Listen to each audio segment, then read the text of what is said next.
Parkinson's রোগ নিয়েই কাপা কাপা হাতে মেলোডিকা বাজান অরূপ রতন ব্যানার্জি। গুছিয়ে কথা বলতে পারেন না, তাই গলায় ঝুলিয়ে রেখেছেন তার বক্তব্য।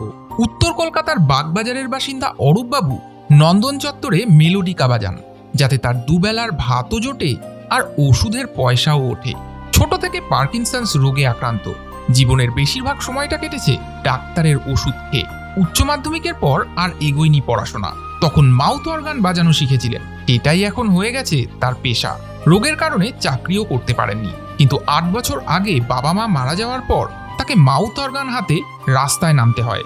2018 সাল থেকে নিয়ম করে নন্দনে পারফর্ম করেন বিকেলবেলা, কিন্তু এখন শ্বাসকষ্টের সমস্যায় একদিন পর পর আসেন। সব দিন ওষুধের টাকাটাও ওঠে না, তবুও তিনি থামেন না। আপনারা চাইলে অরূপবাবুকে জন্মদিন, অন্নপ্রাশনের মতো অনুষ্ঠানে ডাকতে পারেন মেলোডিকা বাজাতে। হয়তো আপনার ছোট্ট আমন্ত্রণটাই তার জীবনে একটা বড় আশ্বাস হয়ে উঠবে।